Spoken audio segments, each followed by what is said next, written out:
En el verano de 2018, mientras el mundo aún celebraba la victoria de Francia en la Copa del Mundo, N'Golo Kanté protagonizaba una historia que parecía desafiar la imagen del típico futbolista de élite. Menos de 2 meses después de ese triunfo, Kanté, una de las piezas fundamentales del equipo que había alzado el trofeo, disputó un partido de la Premier League con su club, el Chelsea. Tras el partido, Kanté se apresuró a salir del estadio con la intención de tomar un tren hacia París para pasar tiempo con su familia. Sin embargo, el destino quiso que no alcanzara ese tren. Cualquier otra estrella del fútbol habría optado por soluciones más cómodas, quizá rentando un vehículo de lujo o contactando a su club para un transporte privado. Pero Kanté no era como los demás. En lugar de eso, sacó su teléfono y buscó la mezquita más cercana. Decidió aprovechar el tiempo perdido en la estación para rezar. Este episodio, aunque simple, dice mucho sobre la naturaleza de Kanté. No solo muestra su profundo compromiso con su fe, sino también su carácter humilde y su desprecio por el lujo o la atención pública. Lo que siguió fue aún más impresionante. Mientras oraba en la mezquita, un grupo de jóvenes, al reconocerlo, reunió el coraje para acercarse y con cierta timidez le invitaron a cenar en su casa. Para su sorpresa, Kanté aceptó. Así fue como, solo una hora más tarde, uno de los mejores jugadores de fútbol del mundo, y en ese momento el 8º mejor del planeta según la votación del Balón de Oro, estaba sentado en un modesto salón, comiendo curry y jugando FIFA con sus nuevos amigos. Esta anécdota captura la esencia de N'Golo Kanté, una persona que, pese a su fama y fortuna, no ha permitido que la grandeza del fútbol altere su esencia. Para Kanté, a pesar de todo lo que ha logrado, sigue considerándose alguien completamente normal, un hombre común que, por algún motivo, llegó a la cima del deporte mundial. Este sentido de humildad no es algo superficial, sino que ha sido una característica definitoria en toda su vida. En un mundo donde los jóvenes prodigios del fútbol dominan los titulares desde los 16 o 17 años, cuando están apenas en el umbral de la adultez, Kanté no se parecía en nada a ellos. De hecho, cuando estaba por cumplir 23 años, edad en la que muchos futbolistas ya son estrellas establecidas o grandes promesas del deporte, él no estaba seguro de que el fútbol fuera realmente su futuro. Hasta ese momento, Kanté había estado entrenándose para ser contable. Era un joven que, en lugar de soñar con estadios llenos y trofeos internacionales, imaginaba una vida tranquila, haciendo cuentas en una oficina. Esa mentalidad modesta era un reflejo de los desafíos que había enfrentado desde su niñez. Retrocediendo al verano de 1998, Francia vivía una explosión de alegría después de ganar su primera Copa del Mundo. Las calles de París, Lyon y Marsella estaban llenas de hinchas celebrando, ondeando banderas y cantando. Sin embargo, en esas mismas calles, había un niño pequeño que no estaba involucrado en la euforia colectiva. Ese niño era N'Golo Kanté, y en lugar de festejar con otros niños, estaba caminando junto a su padre, recogiendo latas y botellas vacías. Esa era la realidad de Kanté a los 7 años. Su familia, de origen inmigrante maliense, no tenía muchos recursos. Recolectar esos materiales reciclables y llevarlos a centros de reciclaje era una forma de ganar un poco de dinero extra para la familia. La situación se volvió aún más difícil cuando Kanté tenía 11 años, con la trágica muerte de su padre. Esto dejó a la familia en una situación aún más precaria, y el joven N'Golo, siendo uno de los hijos mayores de la familia, asumió mayores responsabilidades. Continuó con la recolección de chatarra, recorriendo distancias aún más largas para compensar la ausencia de su padre. A pesar de estas dificultades, Kanté no dejó de jugar al fútbol, que era su única vía de escape de una realidad dura y exigente. Desde los 8 años, jugaba en un pequeño club local, pero no destacaba de la manera que uno esperaría de alguien que, con el tiempo, se convertiría en una estrella mundial.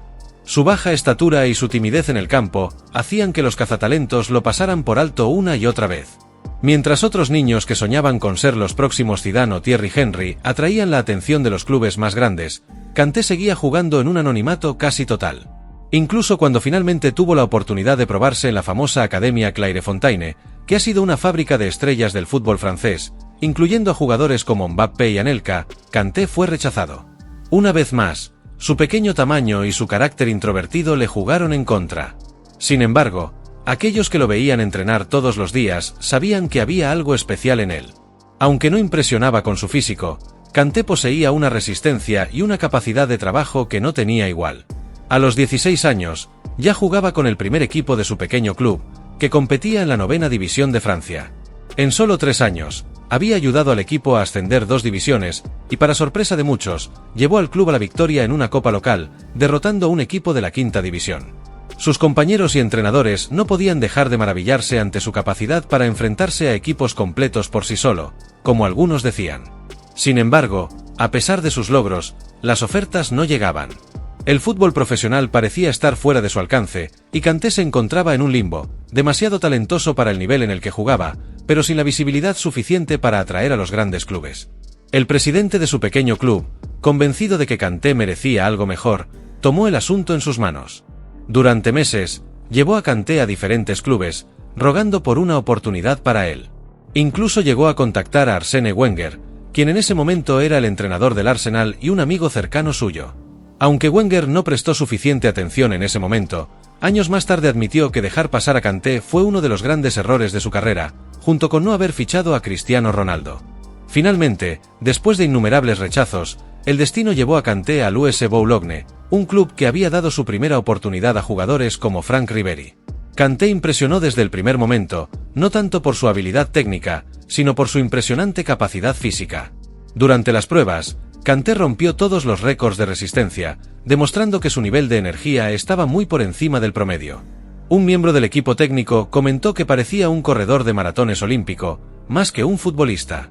Con Boulogne, Kanté firmó su primer contrato amateur y pasó casi 2 años en el equipo de reservas, viviendo en un modesto albergue juvenil y manteniendo su estilo de vida discreto.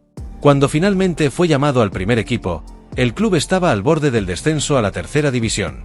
Para cualquier otro jugador, esto habría sido motivo de frustración, pero Kanté no se inmutó. Al contrario, se concentró en trabajar aún más duro. Al final de esa temporada, fue nombrado el mejor jugador del equipo, pero, una vez más, su talento no atrajo las ofertas que merecía. En lugar de rendirse, continuó luchando.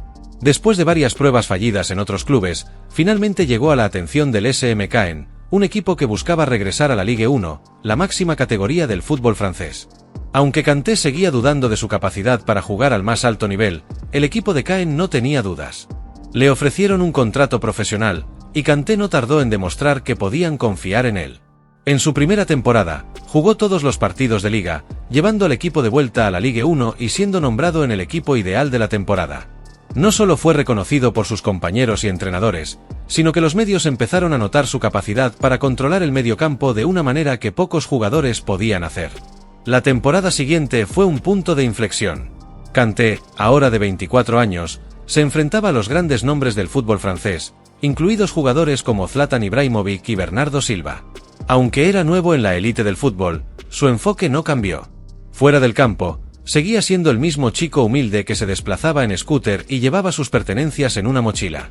Mientras sus compañeros conducían coches de lujo, Kanté llegaba al entrenamiento de manera modesta, un hecho que solo aumentaba la admiración de quienes lo conocían.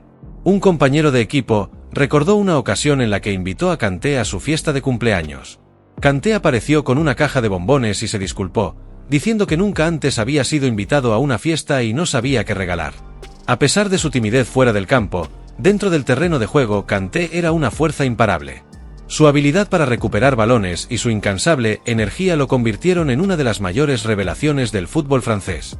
Para enero de esa temporada, varios clubes importantes ya estaban interesados en ficharlo. Entre ellos, el país de origen de sus padres, Mali, le ofreció la posibilidad de jugar para su selección en la Copa Africana de Naciones. Kanté estuvo a punto de aceptar la oferta, pero varios de sus entrenadores le convencieron de que esperara una convocatoria de la selección francesa, algo que él nunca creyó posible. Sin embargo, al final de esa temporada, Kanté no solo lideraba a su equipo en cuanto a recuperaciones de balón, sino que también había establecido un récord en Europa. Su capacidad para interceptar y despojar a los oponentes del balón era incomparable, lo que atrajo la atención de grandes clubes europeos. Equipos como Lyon, West Ham y Marsella hicieron ofertas por él, pero fue el Leicester City de la Premier League quien logró ficharlo. Steve Walsh, el cazatalentos responsable de descubrir talentos como Jamie Vardy y Riyad Mahrez, vio algo en Kanté que otros clubes pasaban por alto. Walsh describió a Kanté como un blind spot en el sistema, alguien cuyas estadísticas eran tan impresionantes que parecía que había más de un Kanté en el campo.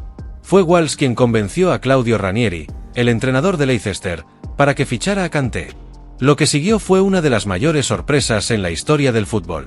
Leicester City, un equipo que había luchado por evitar el descenso la temporada anterior, ganó la Premier League con probabilidades de 5.000 a 1. En el corazón de ese equipo campeón estaba Kanté, liderando la liga en tackles e intercepciones. Su influencia fue tan grande que al final de la temporada, fue nombrado el mejor jugador del equipo, y Sir Alex Ferguson lo declaró el mejor jugador de la liga, sin duda. Después de esa histórica temporada con Leicester, Kanté se unió al Chelsea, donde continuó su racha de éxitos. En su primera temporada con el club, ganó nuevamente la Premier League, convirtiéndose en el primer jugador desde Eric Cantona en ganar títulos consecutivos con dos equipos diferentes. Además, fue nombrado el mejor jugador de la liga por sus compañeros y recibió numerosos premios a nivel individual. Su ascenso fue meteórico, y en 2018, llegó a la cima del fútbol mundial al ganar la Copa del Mundo con Francia. A pesar de todos estos logros, Kanté ha mantenido su humildad. Incluso cuando los Panama Papers revelaron que muchos futbolistas evadían impuestos mediante cuentas offshore, Kanté se negó a participar en esos esquemas. Insistió en que su salario se pagara de manera directa y transparente, demostrando una vez más su integridad tanto dentro como fuera del campo. En resumen, N'Golo Kanté es más que un futbolista de élite. Es un ejemplo de perseverancia, humildad y ética de trabajo. Desde sus humildes comienzos como recolector de chatarra en las calles de París, hasta convertirse en campeón del mundo, su historia es un testimonio del poder de la dedicación y la humildad.